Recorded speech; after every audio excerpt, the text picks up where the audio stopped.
कैसे हैं आप सभी? Good afternoon to all of you and welcome again. एक बार फिर से वेलकम है आप सभी लोगों का रेशियो प्रपोर्शन की क्लास नंबर 6 में। और आज लगातार 6 दिन हो चुके हैं क्लास को चलाते हुए, प्लस 6 डे है आज का। तो एक बार जल्दी से पहले मुझे कंफर्मेशन दो कि आप सभी को मेरी वॉइस बिल्कुल प्रॉपर आ रही है, ऑडियो वीडियो सब एकदम बिल्कुल बढ़िया। तो आज के सेशन में रेशियो एंड प्रपोर्शन के बेहतरीन से बेहतरीन क्वेश्चन अब आपको मिलेंगे भाई। देखो, जिनका दिल थोड़ा कमजोर है वो बिल्कुल एकदम अच्छे तरीके से बैठ जाना, गिर मत जाना क्लास में। आज बहुत बढ़िया लेवल के क्वेश्चन मैं कवर कराऊंगा आप लोगों को, तो पूरी कंसंट्रेशन की आपको आवश्यकता रहेगी। और जो भी आप लोगों के एग्जाम में टफ लेवल की चीजें आती हैं वो मैं आज आप लोगों को इस लेक्चर में कंप्लीट कराने वाला हूं। इस बात को अच्छे तरीके से समझ भी सकते हैं कि अगर हम किसी भी चैप्टर की 6th क्लास के अंदर हैं तो स्टैंडर्ड थोड़ा सा आपको मिलेगा बढ़िया। ठीक है, तो very good afternoon to all of you, सभी गुड आफ्टरनून। और आप सभी को पता है कि रेशियो प्रपोर्शन की क्लास हमारी चल रही है। तो आज की क्लास में सबसे पहले आप लोगों को बता देते हैं कि जो बच्चे भी बुक वगैरह के बारे में इंफॉर्मेशन लेते हैं, मैं आपको इसलिए बताता हूं कि अगर आप किसी भी बुक में या फिर इस बुक से प्रैक्टिस कर रहे हैं तो अब रेशियो प्रपोर्शन के चैप्टर को आप लोग इस बुक से कर सकते हैं, या कोई भी किताब आपके पास है उसको भी आप ले सकते हैं। अगर आप इस किताब को लेना चाहते हैं तो आप इस नाम से इसको सर्च कर लेना Amazon, Flipkart और पीडब्ल्यू स्टोर पर। ठीक है, तो चलिए एक बेसिक से क्वेश्चन पहले मैं स्टार्ट करता हूं, क्योंकि आज मुझे आप लोगों को थर्ड प्रपोर्शन और फोर्थ प्रपोर्शन पे जो स्टैंडर्ड लेवल के क्वेश्चन आते हैं वो मुझे आप लोगों को आज की क्लास में कवर कराने हैं। ठीक है, तो पहला तो ये बड़ा आसान क्वेश्चन है कि what is the third proportion. आपके सामने x upon y plus y upon x के साथ x square plus y square का आपको थर्ड प्रपोर्शन निकालना है। ठीक है, चलो बताओ क्या आंसर बनेगा इस क्वेश्चन का, फटाफट से बताएंगे एक बार, ट्राई करो। और कितने बच्चे इस क्वेश्चन के आंसर को बता सकते हैं बताइए। अपने अपने लेवल पर क्वेश्चन को एक बार आप लोग सॉल्व करेंगे। करेक्ट आंसर क्या रहेगा?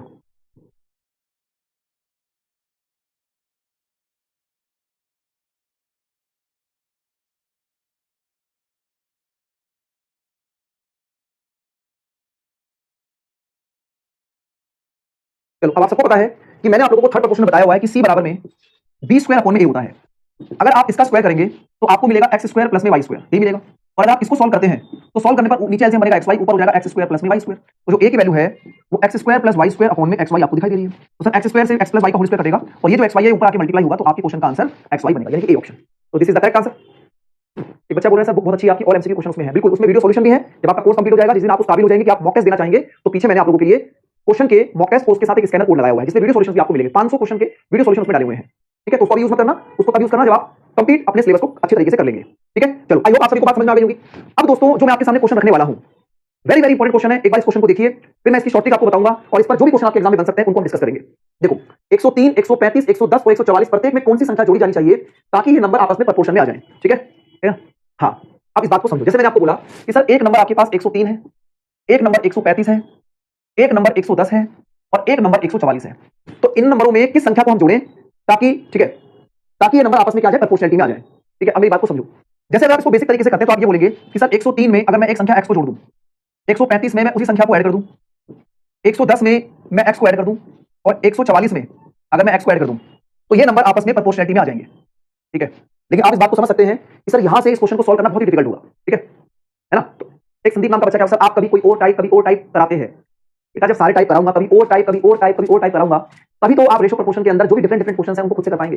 अगर 2 4 5 टाइप के क्वेश्चन करा के छोड़ दूंगा तो फिर कल को तुम मुझे बोलोगे और मन मन में कुछ अच्छे अच्छे विचार लाओगे फिर मेरे लिए। तो चुपचाप पढ़ लो भाई, ठीक है, थोड़े बड़े हो जाओ, है ना, मैच्योरिटी लेवल पे आ जाओ। तो आपने देखा कि सर इसको हम लोग इस तरीके से देख रहे हैं, लेकिन आपको पेपर में ऐसे ना करना है, आपको पेपर में ऐसे नहीं करना। अब मेरी बात को समझो, आप क्या करोगे, ध्यान से देखो।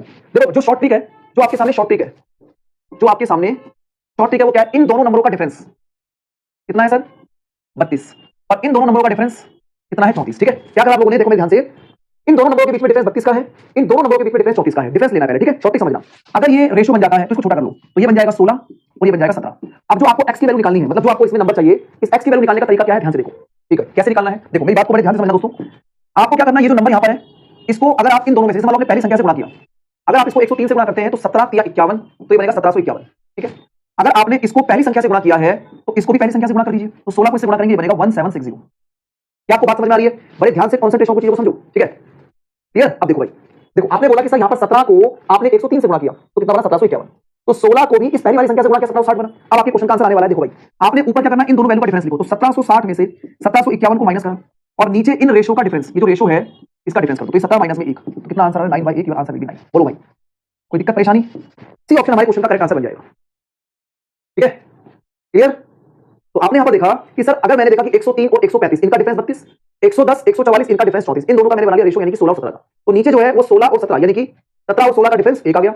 और यहां पर जो ऊपर नंबर बनेगा, इस पहली वाली संख्या को अगर आपने 103 से गुणा किया तो 16 को भी आप 110 से गुणा करेंगे पहली संख्या से। ठीक है, तो इससे ज्यादा आसान तरीका नहीं हो सकता और यही आपको फॉलो भी करना है। ठीक है, हाँ बिल्कुल, मैंने 16 लिख दिया, वो गलती से 6 हो गया, 1 हट गया था। ठीक है, राइट आंसर इसका बनेगा 9। बोलो, क्लियर हुआ? और पढ़ाई पे ध्यान रखो भाई। ठीक है, हो सकता है कि कुछ समय के बाद आपको इस क्लास की अहमियत का पता लगे, इससे अच्छा है कि आप इसको अभी समझ के चलिए। अब देखो, कुछ बच्चों के दिमाग में आ रहा होगा कि सर 135 और 144 से भी सॉल्व कर सकते हैं क्या? तो जवाब है बिल्कुल हाँ। अगर आप इस 17 को 135 से गुणा करते हैं तो आप 16 को 144 से गुणा कर लेना। ठीक है, बात समझ में आ रही है? अगर आप इस 17 को 135 से गुणा करते हैं दूसरी संख्या से, तो इस 16 को भी इसकी दूसरी संख्या 144 से गुणा करेंगे। ऊपर डिफरेंस लेना, नीचे रेशियो का डिफरेंस, आंसर आपका बिल्कुल सेम आएगा। ठीक है? तो कोई भी जब हम नई चीज सीखते हैं तो उसमें थोड़ी सी परेशानी हो सकती है, लेकिन अगली बार से ऐसी परेशानी नहीं बनाएंगे। अगले क्वेश्चन के आंसर को मुझे बताइए, ध्यान से करो भाई सभी स्टूडेंट्स। अब देखो मैंने थोड़ा सा यहाँ पर चीजों को बढ़ाया है। सबसे पहले आप इस क्वेश्चन के अंदर क्या करेंगे? सबसे पहले आप इस क्वेश्चन के अंदर वैल्यू निकालेंगे। उसके बाद वैल्यू निकालने के बाद यहाँ पर 3x माइनस में 2 और 5x प्लस 4 के बीच में मध्य अनुपात निकालेंगे। तो जब तक आप यहाँ पर x की वैल्यू को नहीं निकाल लेते तब तक आप मीन प्रोपोर्शन नहीं निकाल पाएंगे, जिसको मैं बोलूंगा 3x माइनस में 2 और यहाँ पर है 5x प्लस 4। चलो करो भाई सभी स्टूडेंट, फटाफट से बताइए। तो 9, 15, 21 और 31 में किस नंबर को जोड़ा जाए ताकि नंबर प्रोपोर्शन में आ जाए? सबसे पहले आप लोग यहाँ पर x की वैल्यू को फाइंड करेंगे। करो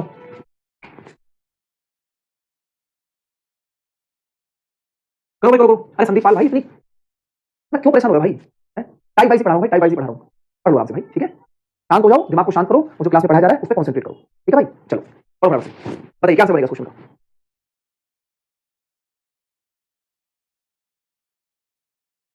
बताइए। जिनका पढ़ाई में ध्यान है वो इस क्वेश्चन के आंसर को निकाल दे रहे हैं। चलो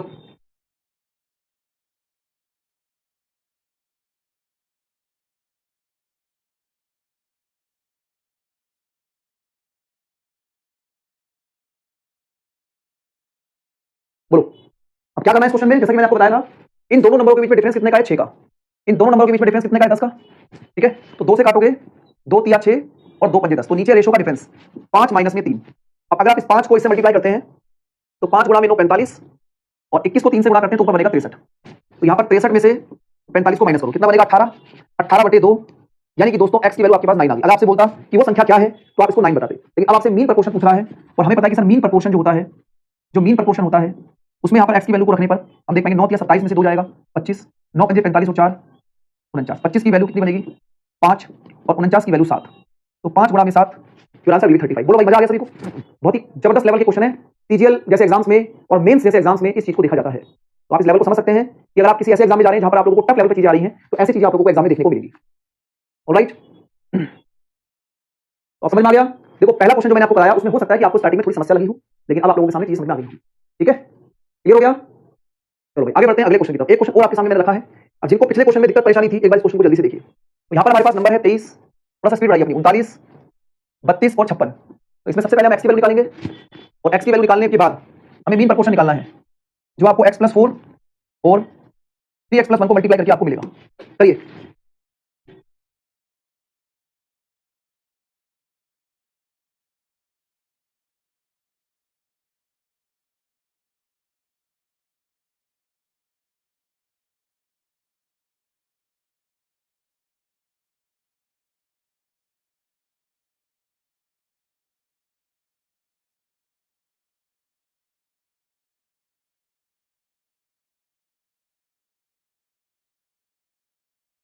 ठीक है? तो आप यहाँ पर देख पा रहे हैं सर इन दोनों नंबरों के बीच में डिफरेंस है वो 16 का है और इन दोनों नंबर के बीच में डिफरेंस है वो 24 का है। तो अगर आप इसको 8 से काटेंगे तो 8 दूनी 16 और 8 तिया 24, तो नीचे जो है वो रेशो का डिफरेंस मिल जाएगा 3:2 का, है ना? अब देखो अगर आप 23 को 3 से गुणा करते हैं तो यहाँ बनेगा 69 और 32 को 2 से गुणा करते हैं तो यहाँ बनेगा 64। ऊपर इन दोनों नंबर का डिफरेंस लेते हैं और नीचे लेते हैं रेशो का डिफरेंस। तो x की वैल्यू कितनी आ जा रही है? 5। x की वैल्यू 5 आ गई। अब आप ये बोलेंगे सर अगर यहाँ पे 5 रखेंगे और यहाँ पर 5 रखेंगे, 5 और 4 9 और 5 तिया 15 और 1 16, तो 9 की वैल्यू बाहर निकलेगी 3 और 16 की वैल्यू बाहर निकलेगी 4। मुझे लगता है कि आपको इस बात समझ में आ चुकी होगी। अब मैं आपको एक चीज और बता देता हूं कि क्वेश्चन में आपको बोला जाए एडेड या जोड़ा जाए तब भी कंसेप्ट सेम रहेगा, और अगर आपको बोला जाए सब्ट्रैक्टेड यानी कि घटाया जाए तब भी आपका कंसेप्ट सेम रहेगा, इसमें कोई भी दिक्कत नहीं है। तो जो आपका थर्ड प्रपोर्शन और फोर्थ प्रपोर्शन के जो क्वेश्चन थे वो मैं आप लोगों को यहाँ पर बिल्कुल क्लियर करके चल रहा हूँ, क्योंकि ये थोड़ा सा बढ़िया लेवल पर चीजें आती हैं, तो मैंने उसी तरीके से इन चीजों को अरेंज किया हुआ है। ठीक है? जैसे कभी पूछ भी है कि सर दोनों में कोई फर्क नहीं पड़ेगा, ये मैंने आपको ऑलरेडी बता दिया है। इसी को मैंने हाईलाइट कर दिया, सब्ट्रैक्टेड की बात करें या एडेड की बात करें, दैट विल बी सेम, ये बिल्कुल सेम रहेगा आपके पास। ठीक है? चलो अब मैं चाहूंगा कि आप लोग सभी बच्चे एक बार इस क्वेश्चन के आंसर को मुझे 100% बताएं और अब फिर मैं आप लोगों को इसके बाद एक नए पॉइंट्स के ऊपर ले चलता हूं। ठीक है? चलो बहुत बढ़िया भाई।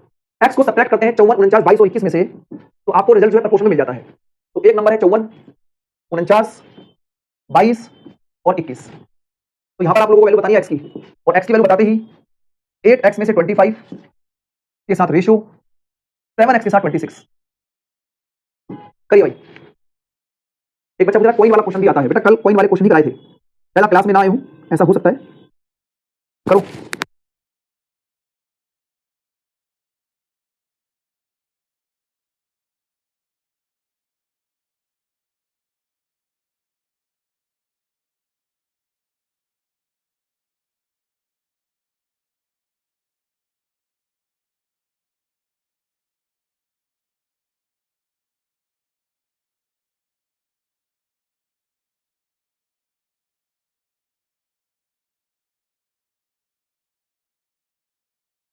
अब इस क्वेश्चन के आंसर को बताते हैं क्या बनेगा। सबसे पहले आपको समझ में आ गया है कि सर इन दोनों का जो डिफरेंस है वो कितने का है, 5 का, ठीक है, और इन दोनों का डिफरेंस कितने का है, 1 का। तो यहां पर आपने बोला कि सर 5 में से 1 जाएगा, ठीक है, अब 1 को इससे गुणा करेंगे तो 54 का 54, और 5 को इससे गुणा करेंगे तो 110 आ जाएगा। तो ऊपर आपको मिल गया 110 माइनस में 54, कितना बनेगा 6, यानी कि 56, और 56/4 यानी x की वैल्यू कितनी आ गई 14। सबसे पहले आपको x की वैल्यू निकालनी है 14, और जैसे यहां पर x की वैल्यू 14 आएगी तो ये बनेगा आपके पास 112 माइनस 25 यानी कितना बनेगा 7, और यहां बनेगा कितना 10, 10 में से जो जाएगा 87 आ जाएगा, और यहां पर x की वैल्यू 14, 14 7 98, 98 माइनस 26 यानी कि 2 72, ठीक है, क्लियर है। तो आपने बोला जी सर बिल्कुल बात समझ में आ गई। अब ये 3 से कटना है, 3 दूनी 6 बचेगा 2, 3 नीम 27, 3 दूनी 6 बचेगा 1, 3 चौक 12। तो आपके सामने 29/24 क्वेश्चन का आंसर आपको मिल रहा है। अब एक बार सभी बच्चे थंब इंप्रेशन देके बता दीजिए कि सर अगर ये वाला क्वेश्चन पेपर में आ गया जिसमें आप लोगों को किस नंबर को ऐड करें या किस नंबर को सब्ट्रैक्ट करें, हम आराम से ऐसे क्वेश्चन को पेपर में कवर कर पाएंगे। बोलो क्लियर है कि नहीं, बोलो क्लियर है, कर लोगे आराम से, बहुत बढ़िया, शाबाश, आगे बढ़ते हैं। देखो भाई, एक ये क्वेश्चन भी आपके पेपर में कई बार आता है कि आपको किसी नंबर में किसी पर्टिकुलर रेशो से आप लोगों को सॉल्व करना था, लेकिन गलती से वो रेशो कुछ और हो जाता है, ठीक है, हाँ बिल्कुल आंखों ही आंखों में उड़ा देंगे, बहुत बढ़िया। देखो by mistake instant of dividing 117 in the ratio 1/2 1/3 1/4, एक पर्सन ने उसको डिवाइड कर दिया 2 3 और 4 में। ऐसा करने से किसको मैक्सिमम गेन हुआ और वो कौन है। 117 की राशि को 1/2 1/3 1/4 के अनुपात के बदले 2 3 और 4 में अनुपात में डिवाइड कर दिया। तो ऐसा करने से किसको मैक्सिमम प्रॉफिट हुआ ये आपको बताना है, और कितना प्रॉफिट हुआ वो भी आपको बताना है। करिए, ये सारे क्वेश्चन जो है ना बेसिकली एक अंडरस्टैंडिंग बेस्ड क्वेश्चन है, तो ऑलमोस्ट सारी चीजें मैंने आपको करा दी हैं, लेकिन कुछ स्पेशल क्वेश्चन आप लोगों के एग्जाम्स में देखने को मिलते हैं, वही मैं आज के लेक्चर और कल के लेक्चर में आपको पढ़ाने वाला हूँ, ठीक है। चलिए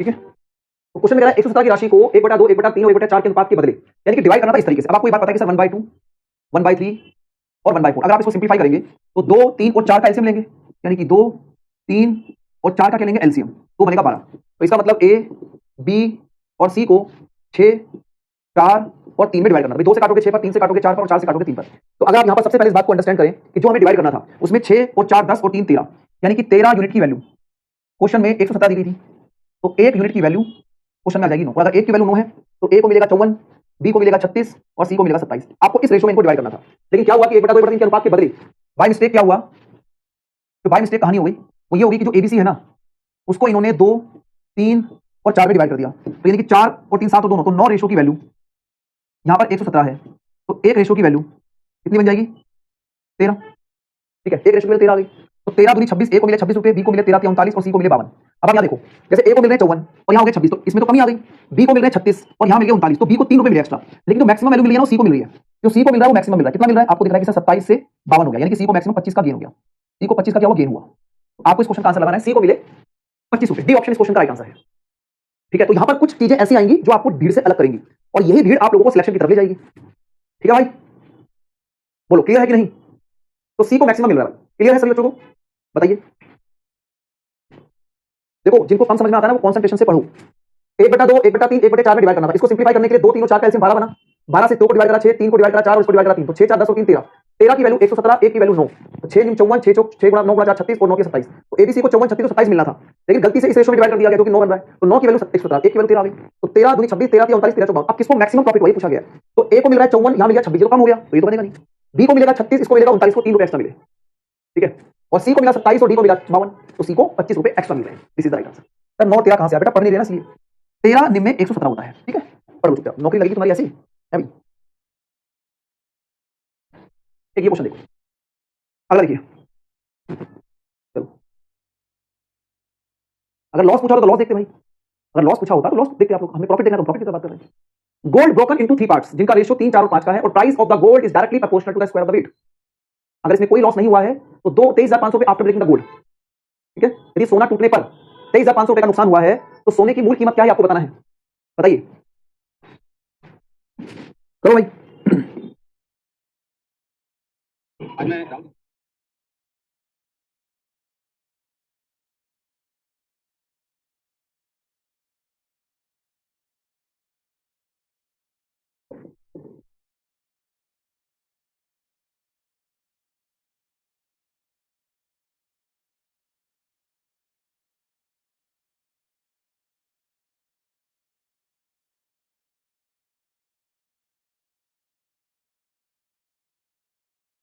ठीक है, देखो सबसे पहले यहां पर लाइन बोली गई है कि जो प्राइस है गोल्ड का वो डायरेक्टली प्रोपोर्शनल है उसके वेट के, स्क्वायर के वेट के। तो अगर मैं आपको बात करूं, ये गोल्ड जो है, एक जो गोल्ड है उसको ब्रेक किया गया है 3, 4 और 5 के रेशो में। तो अगर मैं इसकी प्राइस की बात करूं, अगर मैं इनिशियल प्राइस की बात करूं भाई, इनिशियल प्राइस और आफ्टर ब्रेकिंग, ये दो चीजें मुझे समझनी है। अब यही इस बात को क्वेश्चन के सॉल्यूशन की तरफ ले जाएगा कि आप इस बात को कितने अच्छे तरीके से समझते हैं। देखो, अगर मान लो गोल्ड को 3, 4 और 5 के रेशो में ब्रेक किया है, तो जितना गोल्ड उसके पास था उसी को ब्रेक किया होगा भाई, जितना सोना था उसी को ब्रेक किया होगा ना। तो अगर मैं गोल्ड की बात करूं, गोल्ड कितना था? 4 और 3 7 और 5 12, यानी कि गोल्ड 12 था। लेकिन आपको पता है कि सर जो सोने का मूल्य है वो उसके वजन के वर्ग के अनुपाती है, यानी कि उसके वेट के स्क्वायर के बराबर है। तो अगर गोल्ड 5 4 9 3 12 था तो प्राइस बनेगा 12 का स्क्वायर 144 बनेगा। क्या आपको बात समझ में आई? 12 हमने कैसे बनाया? जो गोल्ड उसके पास था उसी को उसने ब्रेक किया होगा। तो 9 यूनिट गोल्ड था, प्राइस स्क्वायर के बराबर है, क्वेश्चन में बोला गया तो 12 आ गया।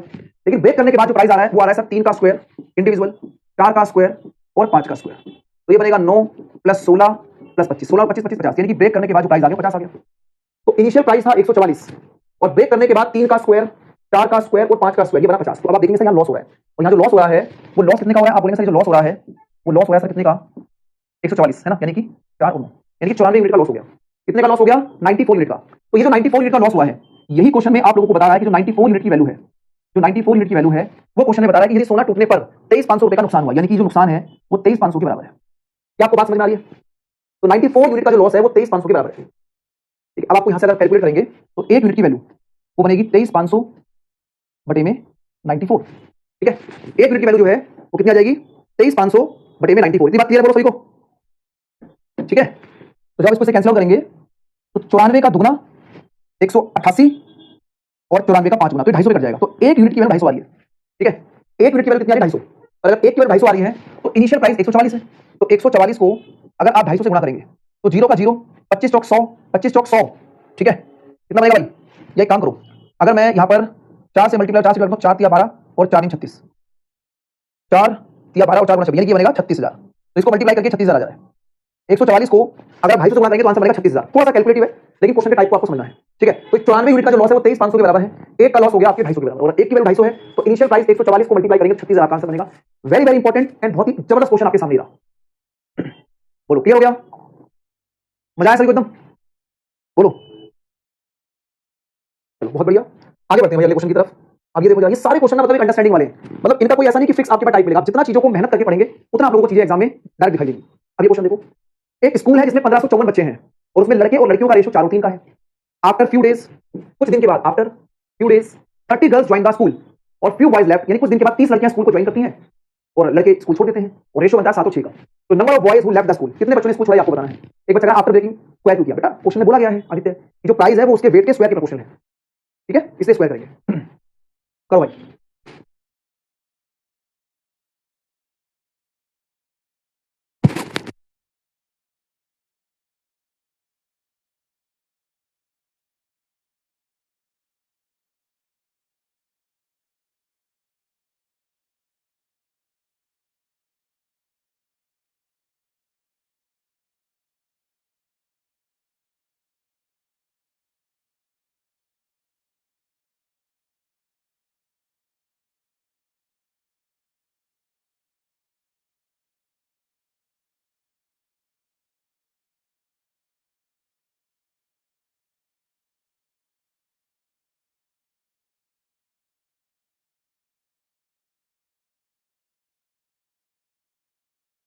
भाई एक बार अंडरस्टैंड करते हैं फिर दोबारा से एक बेहतरीन से क्वेश्चन को।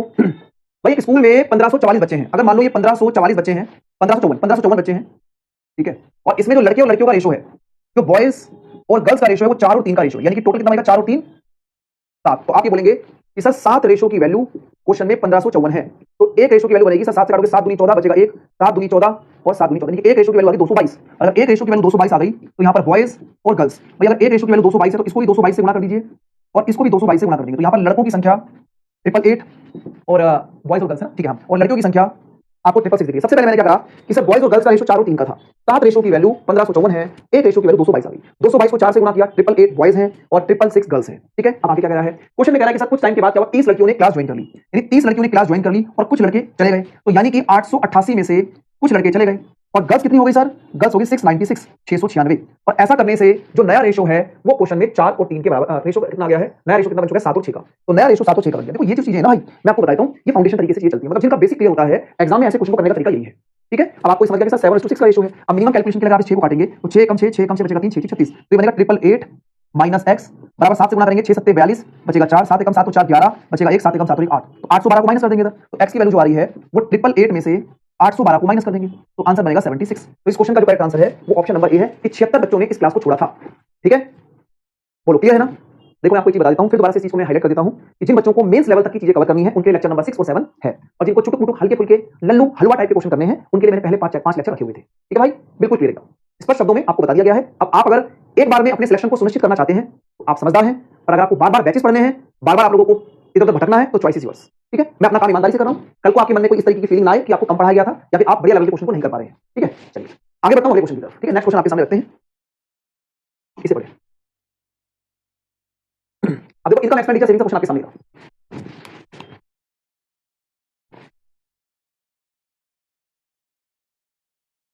करो एक और क्वेश्चन बस।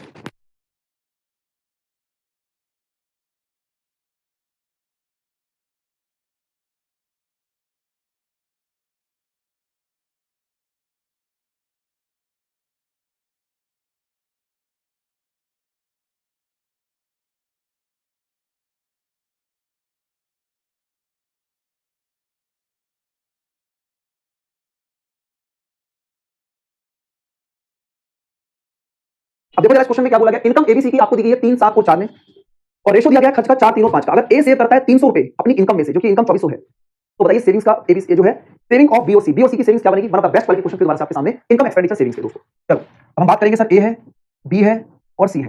तो एबीसी की इनकम 4 3 और 5 के रेशो में ये इनकम है। ठीक है, जिसको मैं मान लो 4x 3x और 5x की फॉर्म में लिखा हूं, जिससे कि आपको समझने में आसानी रहे। और हमारे पास जो एक्सपेंडिचर है उसका रेशो है 4y 3y, अरे एक मिनट कर दिया, सॉरी ये गलत लिख दिया, वही तो 3x 7x और 4x ये इनकम है, और एक्सपेंडिचर है 4 3 और 5 ये इनका एक्सपेंडिचर। अब मेरी बात को समझो, जब तक आप यहां पर x और y रेशो नहीं निकाल लेते तब तक आप यहां पर सेविंग्स नहीं निकाल पाएंगे। तो टोटली अंडरस्टैंडिंग बेस्ड क्वेश्चन है, जब तक अंडरस्टैंडिंग बेस्ड क्वेश्चन है। बताओ भाई कैसे करोगे।